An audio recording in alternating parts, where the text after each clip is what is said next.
All right, welcome into SouthCoast End Zone. I am Tim Weisberg. I'm Laurie Loss. And we are here to talk with you about the local high school football action. And I don't even know what happened last week. I just know that there was supposed to be games at 4 o'clock that weren't. There were games that were supposed to be Friday night that were Sunday night.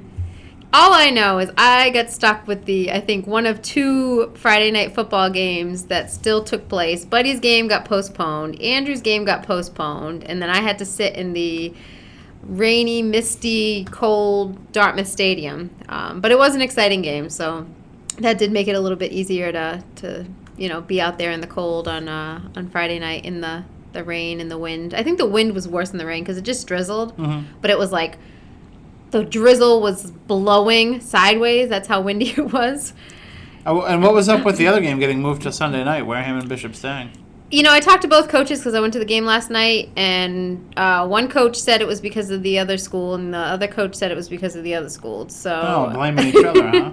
And then they both asked me what the score of the Patriots game was when I talked to them before the game. So, both of them, you got to get the games in, but I don't think either one really wanted to play Sunday night at 7. Right. So yeah, I thought actually Bishop Stang had issues with playing on Sundays. I thought they weren't allowed. No, they do play some of their games on Sunday. I know they had a conflict Saturday afternoon, and then I think Wareham had a conflict Saturday morning. So, yeah. So that's how you get Sunday night football. It's Blaine Field, or was it in Wareham? No place better. I want to be on my night off than covering Sunday night football. Yeah, but you mean the NFL variety with the Redskins playing? Yeah. All right, well, if you are actually at any of these games, you could always send us what you think about what's going on, your pictures, your videos. You can tweet us at SC_varsity, and you can also like us on Facebook, southcoastvarsity.com on Facebook.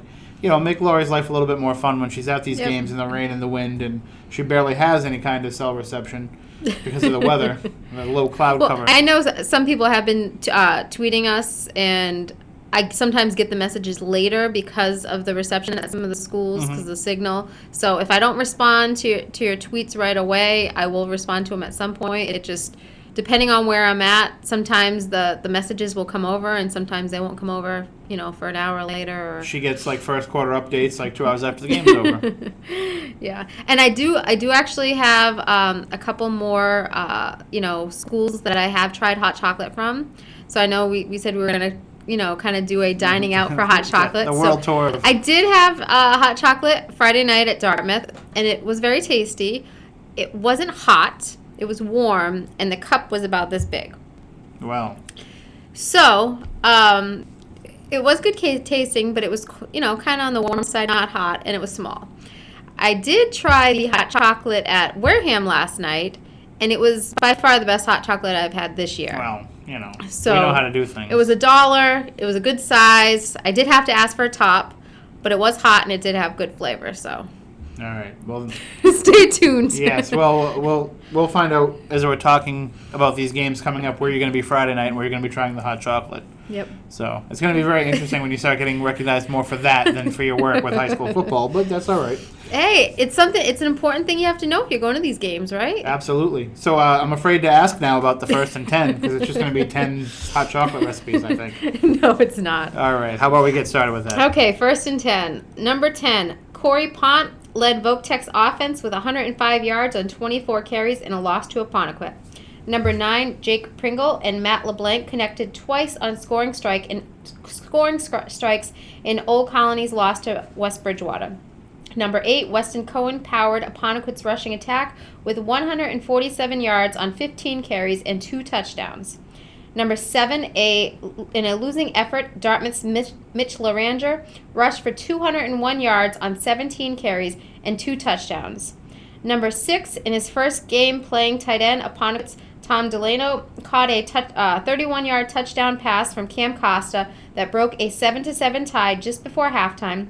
Then in the third quarter, Delano blocked a punt to set up Matt Michaels' 9-yard touchdown run. Number 5, Fairhaven linebacker Ryan Baldwin jumped on a fumbled pitch with just over a minute to play to clinch the Blue Devils' come-from-behind victory over Bourne. Number 4, out of the polecat formation, Wareham's Darian Fernandez threw the first 2 touchdown passes of his varsity career in a lopsided win over Bishop Stang. Number 3, Mike Raposa connected with Kevin Nunes on 2 scoring strikes in New Bedford's win over Dartmouth. Mike LaJoy scored the winning touchdown for the Whalers on an 8-yard run. Number 2, Billy Pyers scored the winning touchdown for Fairhaven on an 11-yard carry in the 4th quarter against Bourne. And number 1, in a heartbreaking triple overtime loss to South Coast Conference leading Dighton-Rehoboth, Old Rochester quarterback Nolan Bergeron had 16 carries for 164 yards and 4 touchdowns. 1st and 10. All right, well, as we're pretty much in the final stretch of the season here, the home stretch. I mean, we've got probably, what? I think there's officially, Buddy and I were talking about today, 4 weeks left for some teams, 3 for others. Mm-hmm. I know New Bedford High has a bye this week, so I think they only have 3 left. But teams like Apponequet, they still have 4 games left. So I guess it depends on if you're playing a 10-game schedule or 11-game schedule. Well, we say then at this point that you kind of are what you are by now.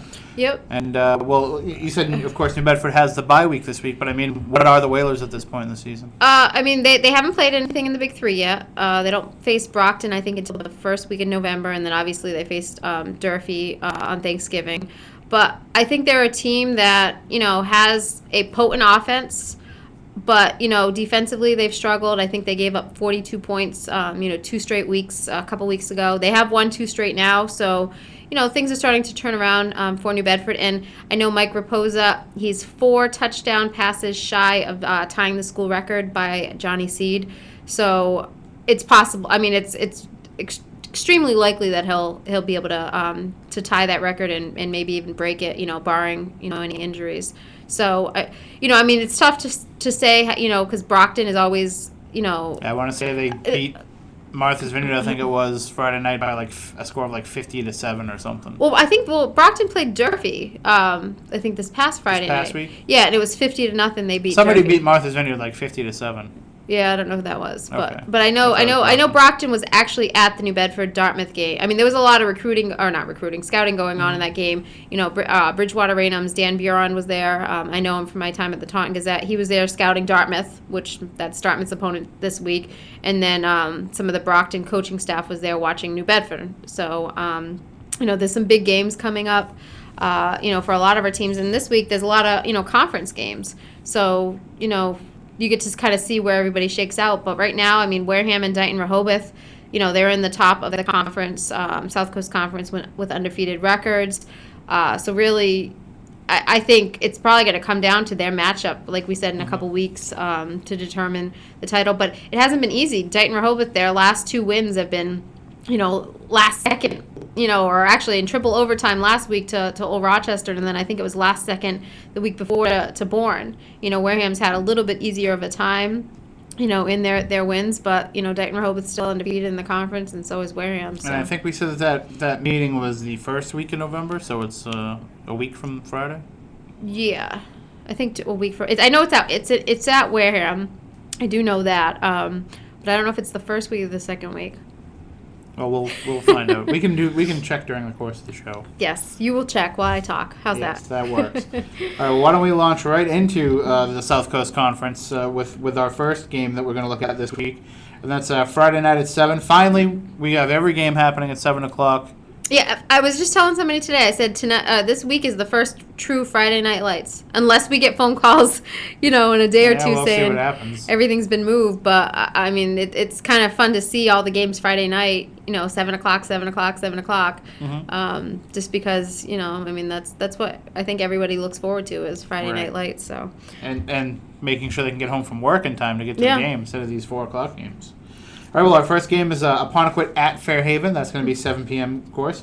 And this is going to be a heck of a battle for sure. This is a great game. I know right now both of these teams, they're not really in the title race. I mean, it's pretty much Wareham and Dighton-Rehoboth, that are kind of battling. You don't know what's going to happen, though. I mean, if both of those teams suffer a loss, Apponequet only has 1 conference loss, so the Lakers are kind of, not to say they're in 3rd place, hoping to come up to 2nd place, but this is a big game, especially, for Apponequet.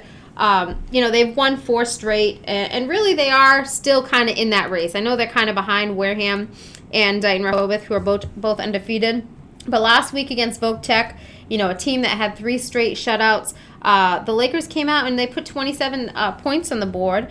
And they got 2 touchdowns, rushing touchdowns by Weston Cohen, who's really picked it up for them as of late. I know 2 weeks ago he had 3 touchdowns in a game against Durfee. And the Lakers also got a score from Matt Michael from 9 yards out. And the Lakers in their last 4 outings, they've actually averaged 27 points per game, which is pretty impressive. They did get a boost last week. I know they've been having a lot of injuries with their line. So as I was saying in the 1st and 10, Tom Delano, he actually played tight end and he caught a touchdown pass.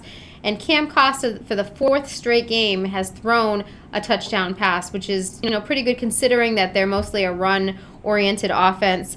And Fairhaven, they've won 2 straight games. Last week against Bourne, the Blue Devils rallied for a big South Coast Conference victory. Billy Pires had the winning touchdown in the 4th quarter on an 11-yard run, and Ryan Baldwin sealed the victory when he recovered that fumble, on Bourne's last opportunity, to secure the win. Kobe Edwards, he led the rushing attack with 110 yards on 18 carries and scored 2 touchdowns. Also, Pires added 9 carries for 82 yards and another score. And Christian Braga also found the end zone on a 1-yard run. So, they don't just have one weapon, the Blue Devils. And especially going to Bourne and winning at Bourne 29-26. That's a huge win, for a Blue Devils team that, has kind of had a couple, bumps in the road this year, losing to Dighton-Rehoboth in the season opener and then losing to Wareham. So they do already have 2 conference losses, but beating Apponequet, that would move them to 4-2, and that would also, make Apponequet South Coast Conference record be 3-2. So, this is probably going to be, one of the more exciting games of the week.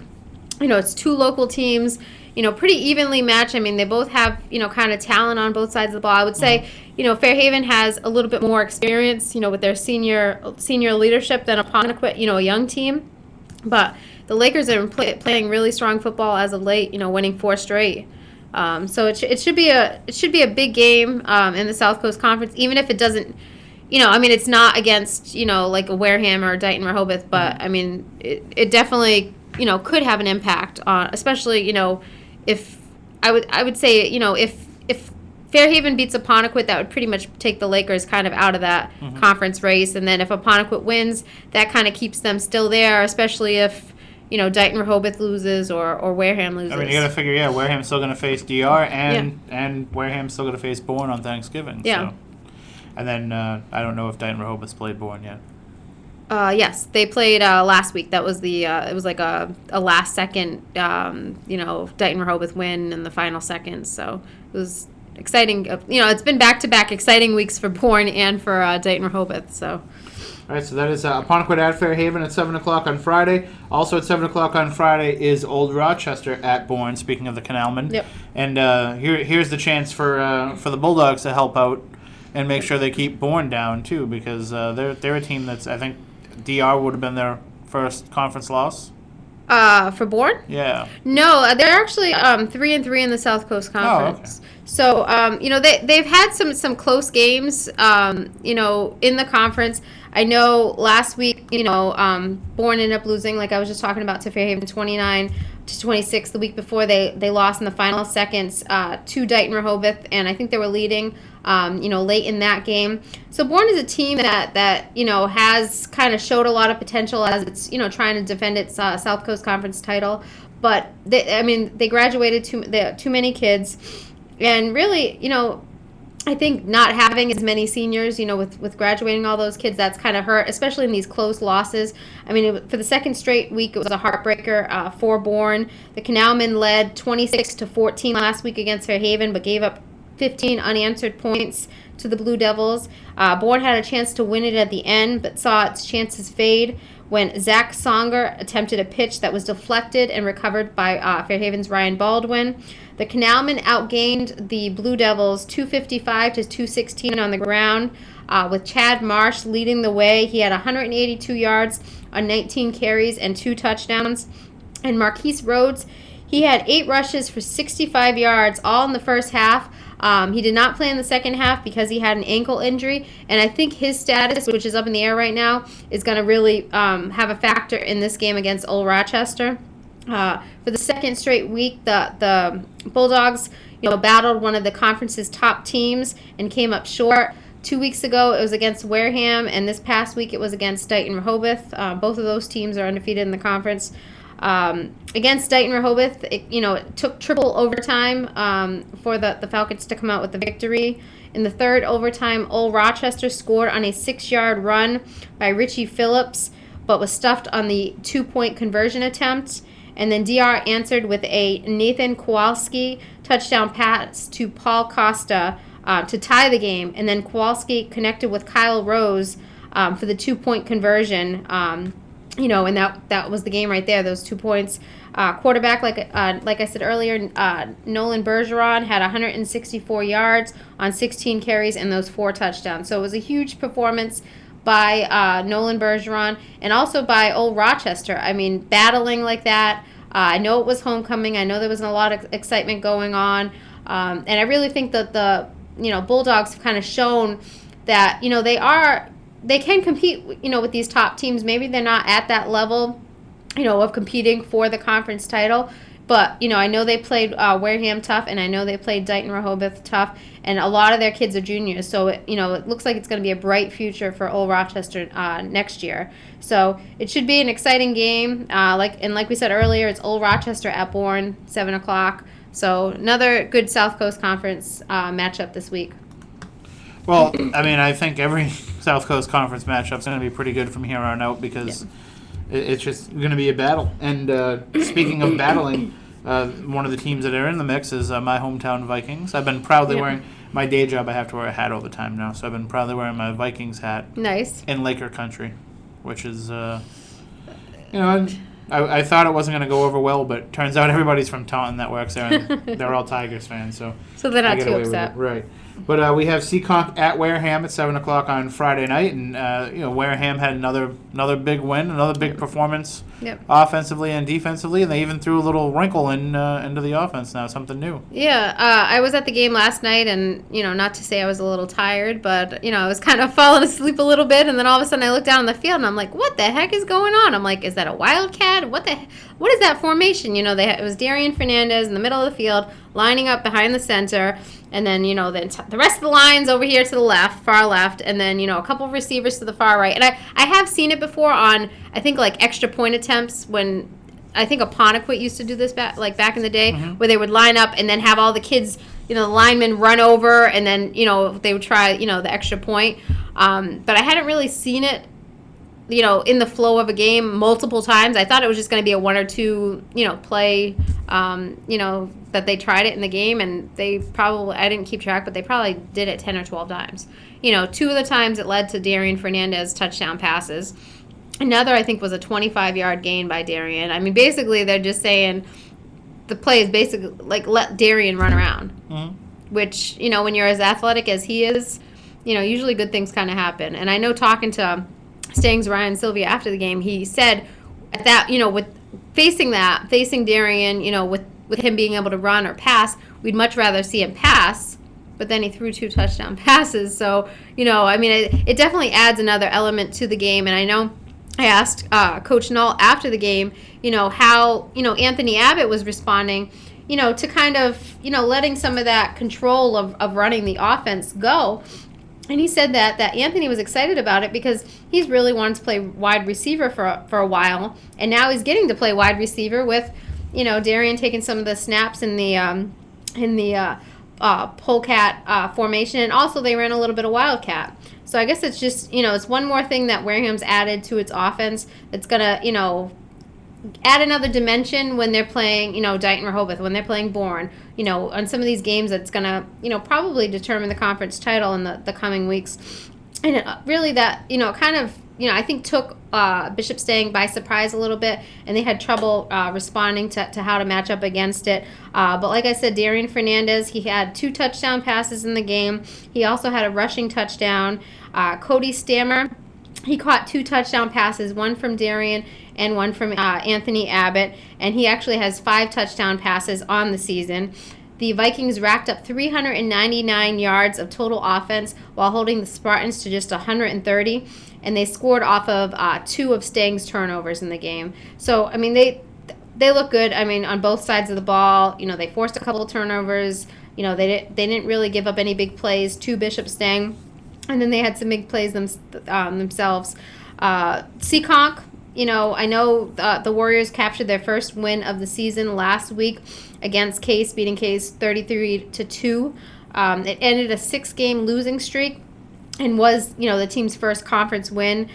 They were averaging 6.5 points per game in their first 6 games, and they erupted for those 33 points against the Cardinals. Mike Ludi, he had 225 rushing yards and 15 carries. He scored once. And Nick Beezer scored 3 second-half touchdowns and finished with 8 rushes for 104 yards to also power, Seekonk in that victory. The Warriors took advantage of 4 Case turnovers. So it's another conference game. I don't think it's a game that I don't want to say that, Wareham can look past Seekonk because you can't really, especially, It's a chance to try out some more new things. Yeah, and I think Dan sure. Nall also said that Seekonk, they're kind of known for blitzing, the defense that they run. And he said, we're not going to see it really by any other teams this year, but that's the challenge that Seekonk presents is the way that they blitz. So I think it'll be a good game for Wareham to kind of, work out the kinks with the new offense, and not look past Seekonk because, a loss to Seekonk really kind of, would put a wrinkle in the title race. So, but it should be a good game, especially, with the conference, title, coming up. I did some checking. Okay. The DR game is next Friday. Okay. So it is November 2nd. November 2nd. Okay. And I'm sure you and Buddy will fight over who gets to cover that game. He's not going to want to drive to Wareham. I would throw myself in the mix for that, except that's the Celtics home opener, and I think I'm going to be there. So I will be very depending on Twitter that night and your updates. Okay. So well, then I probably will be I at believe that they game. have Wi-Fi at Spillane Field. I used it last night. So there you go. I might give you like a camera and be like, here, just film, just beam the whole game up like we beam the show up, and I'll just watch it while I'm supposed to be watching the Celtics. And also, I want to throw this out there. There's a charity basketball game coming up for the Village PTA in Wareham. It's actually going to be held at Old Rochester High School because the Wareham gym leaks. But it's going to be November 5th. It's a Monday night. There's no school the next day because of the elections. So it's November 5th, Monday night, 7 p.m. start. Doors open at 6:30, but we're working on it. We haven't had it confirmed yet, but Darian Fernandez could be playing on the Wareham Warriors team that night alongside Coach Kevin Bergioli. Wow, that would be exciting to watch. Against the Harlem Wizards. So here we have like another version of the Globetrotters going up against Darian. The kid that's been on ESPN's top 10 plays. Yep. And Coach Bergioli, so that's going to be a phenomenal Did I ever tell you the story about how, we reported on Darian being on the top 10 ESPN?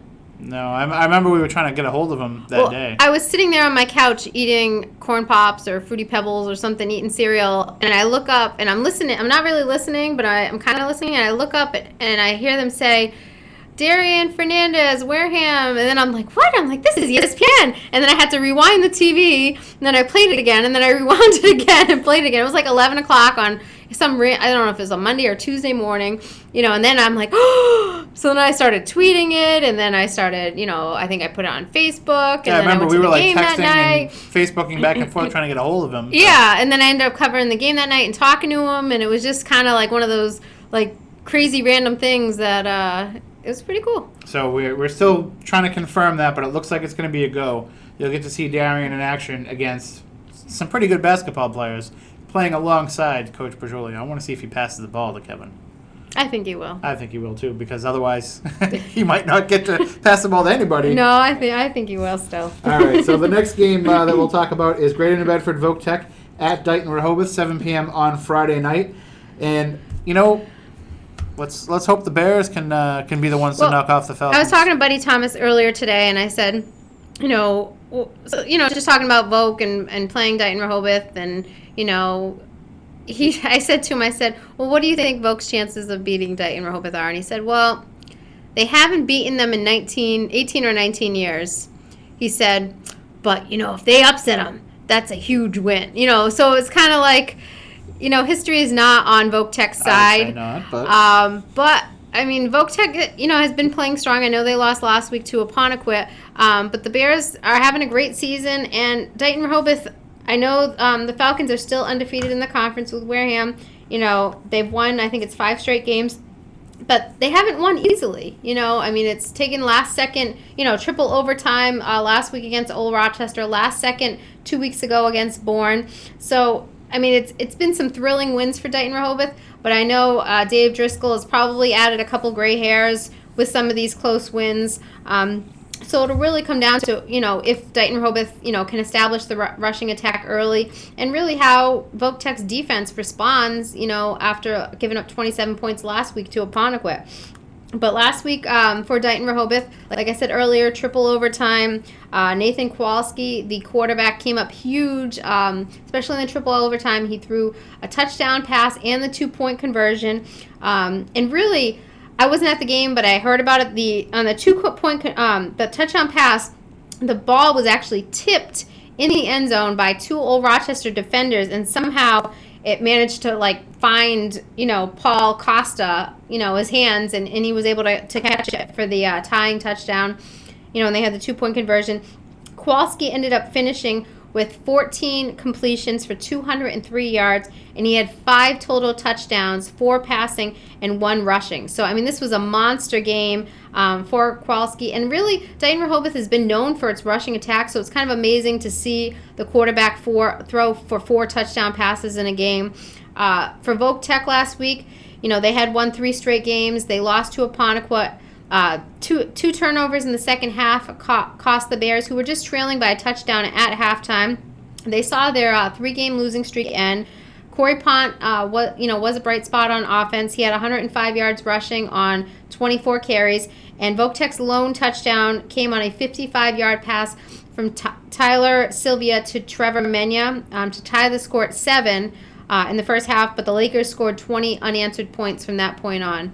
So, I would love to see the Bears, kind of shake things up in the conference and beat DR, kind of make school history type of thing. But I don't know. It's definitely going to be a tough challenge for Voc-Tech, which has proven that it can compete, in the conference and come up with some big wins. So we'll see. Voc-Tech 27, Dighton-Rehoboth 17. Really? Sure. But when you say that, it does it's not going to go in the paper. Nobody's going to. I'm saying it to our hundreds and hundreds of viewers. Okay. I don't know who I'm picking you up. I'm on the record. I'm just counterbalancing I don't want to say the negativity, but the doubt. Let me just say I beat Buddy last week, so we're actually tied right now. Well, I'm flawless in my picks so far. So I'm putting that record on the line here with this game. So there we go. Help me out, Bears.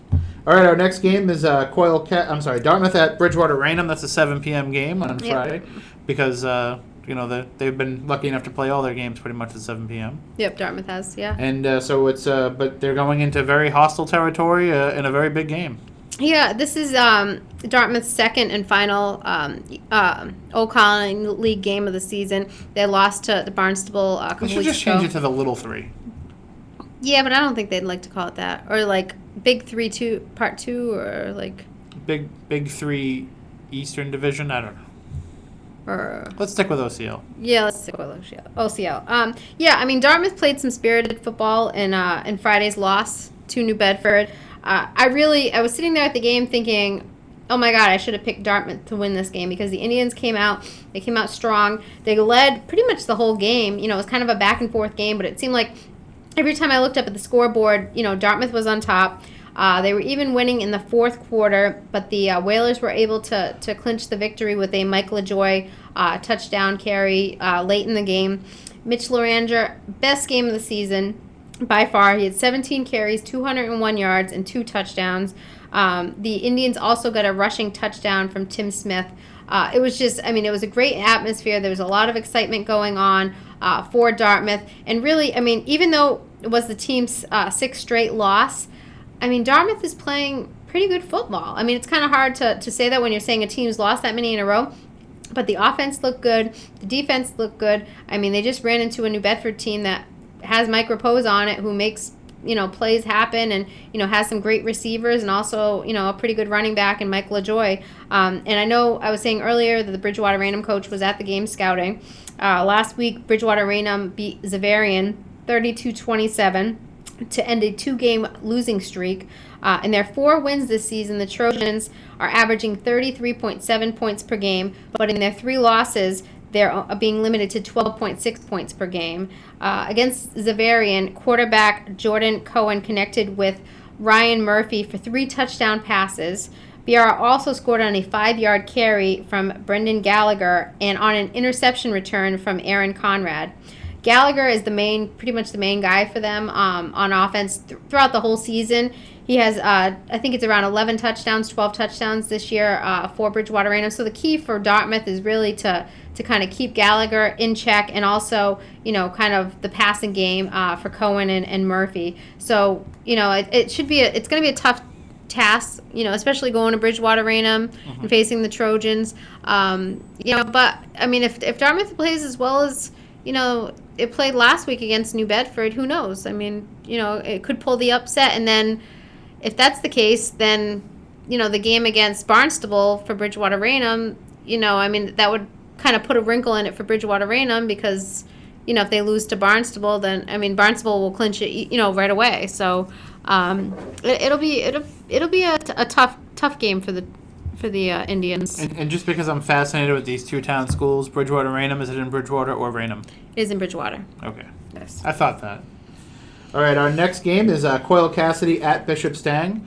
That's a 7 o'clock game, and the Spartans really need to have a good showing here, because it just sounds like you were at the game last night. It sounds like they did not really handle Wareham very well. So yeah, the Spartans were held out of the end zone for the 2nd straight week last week. They only had 130 yards of total offense, and Charlie McKeeman accounted for 101 of those. He had 16 carries for 93 yards, and he completed 1 pass for 8 yards.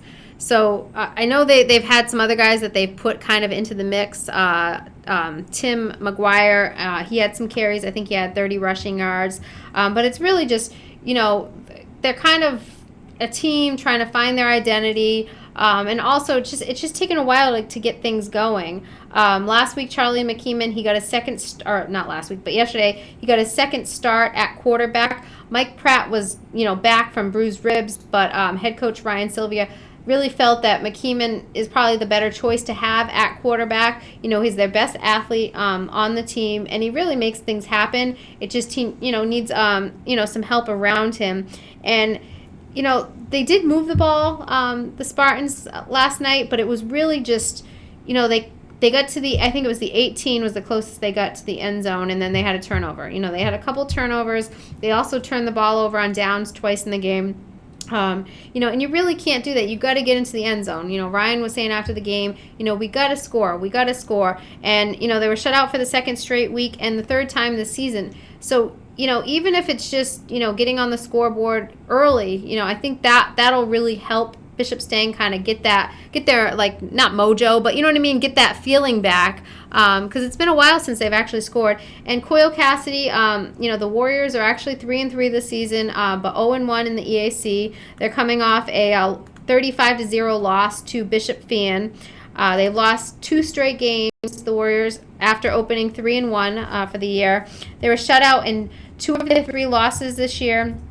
In their 3 wins, however, they're averaging 33 points per game. And really their most exciting game of the season came 3 weeks ago against Bristol Plymouth. It was a 5 overtime win over the Craftsmen. In that game, Joshua Cobb scored 5 touchdowns, including the game winner on a 10-yard run. But the Warriors haven't scored since then, and that was 3 weeks ago. And Cobb has accounted for 10 of Coyle Cassidy's 17 touchdowns this season. So, I know Coyle does have 3 wins, but they're struggling right now. So, this is a game that if Stang can kind of, establish itself early, not turn over the ball, pick up, a first down, because I know they had a couple fourth downs against Wareham, and they, it was like botched plays kind of, on fourth down where they turned it over in downs. So, if they can make a couple plays, they could be in this game. They could get their first win. So, and it's an EAC game, so I know the kids are going to be up for it, facing Coyle. All right. That is Coyle Cassidy at Bishop Stang, 7 p.m. on Friday. And also, our last game of the week is Saturday's game. It's a 2 o'clock game, Old Colony at Upper Cape. And there's probably a lot of rivalry between these two because they're the 2 closest tech schools to each other. So, and it's a Mayflower small game. So, I know there's, kind of the conference type of bragging rights on the line too, So it should be, and it's funny because some of the Wareham kids live on the outermost. They're 5 minutes from Old Colony, and they go to Upper Cape. Really? Yeah. So it'll be interesting to see a lot of the local connections amongst the kids, but and it should be a good battle too. Yeah. Well, Old Colony, they've lost their last couple of games. I think their last 2, they've been outscored combined 74-30. Last week, Old Colony drove down on their opening drive to the West Bridgewater 1-yard line, but fumbled. They ended up falling behind 28-0, and really the Cougars never could recover in that game. It was their second Mayflower small loss of the season. The Cougars scored off of 2 touchdown passes from Jake Pringle to Matt LeBlanc in the second half. One was for 12 yards, while the other was a 76-yarder. Pringle completed 9 of 18 passes for 130 yards. LeBlanc had 4 catches for 130, and Kevin Blaze was the leader on the rushing attack with 7 carries for a team-high 89 yards. And the Cougars this week, they're facing an Upper Cape team that is undefeated, 6-0. And they've won their 6 games this year by an average of just 6 points per game, with 3 of those games being determined by 3 points or less. So Upper Cape has come out, even though they're undefeated, they've come out with some close victories. It's not like they're blowing teams out. That's pretty impressive. I think they're only in their second year or third year. I'm not sure what year. A team again. Yeah, it's relatively new. I'm not sure what year it's exactly in. But, they're, when I looked them up and I said, wow, they're undefeated. And then I said, well, how much are they winning by? And then I started doing the math, and I'm like, they're not blowing teams out. But, they're, I think one of their wins was by 3 points. One was by 2. One was by 1. I'm like, they're somehow, and even in the games that are, more lopsided than that, they're only winning by a touchdown. So if Old Colony can kind of limit its mistakes, maybe have Jake Pringle kind of, get the offense going and control the clock a little bit, it could be, a win for Old Colony. I know the key for the defense is stopping John Dumont. He's scored 5 touchdowns for Upper Cape in their last 2 games. So, he's I think he had 3 or 4 in one game and then 1 or 2 in the other game. So he's kind of the hot guy for them right now. Stop Dumont. All right, let's give a final rundown of all the games. Friday night, all 7 o'clock games. Apponequet at Fairhaven, Old Rochester at Bourne, Seekonk at Wareham, Greater New Bedford Voc-Tech at Dighton-Rehoboth, Coyle Cassidy at Bishop Stang, Dartmouth at Bridgewater Raynham, and then on Saturday, 1 game at 2 p.m., it's Old Colony at Upper Cape, and New Bedford has the well-deserved bye. Yep, they'll be in Washington, D.C., looking at the monuments. Really? Yes. And they'll be going to the, I think it's DeMatha and Gonzaga high school football game. Very cool. So. Well, enjoy your trip, Whalers. We'll talk about you next week. Well, I have to actually apologize real quick to the Fairhaven High football team and its fans. Last week, I looked at the schedule in our, system on the internet, and there was no game for Fairhaven. So I said, oh, they must have a bye. And little did I know, they were actually playing at Bourne last week. So when we came in here and did the show, I thought they were having a bye just because it wasn't on our schedule. I don't know if it was something that had been changed or when someone was inputting them, it didn't get put in. And I had all these people tweeting me and messaging me saying, no love for Fairhaven. We have plenty of love for Fairhaven here. Fairhaven's like the biggest portion of the SouthCoast End Zone audience. I know, right? And we left him out. So I have to apologize. We did not do it on purpose. I just had to kind of get that off my chest because, we love all of our teams, right? Absolutely. We're not leaving anybody out on purpose. So if we make any mistakes, do let us know. Because it makes me feel bad for a couple days. And then I tell Tim, and then he's just like, what can we do? Yep, too late now. Well, if you want to tweet us your complaints, you can do so at SC_varsity, and you can also send them to us on Facebook, where you can like us, southcoastvarsity.com on Facebook. Okay, I haven't told you this yet. We're over 1,000 Twitter followers. Oh, very Woo! good. Nice. I think we're at 1,017 coming into the show today. So 1 million is right around the corner. Yes. Charlie Sheen, we're coming after you. Who does he have the record now? I don't know. I don't know, but I know. It was Ashton Kutcher, but I think Charlie Sheen beat him. I'm shooting for SouthCoastToday.com, their number. I think they're at like 1,300. Oh, we'll pass that by the end of this week. I don't know about the end of this week, but if you're not following us, make sure you follow us. Make sure your friends are following us. Yes. Sign up us to your friends. Sign up your parents and grandparents for Twitter and have them follow us. Even if they never use it, just click follow, like Ed Collins did.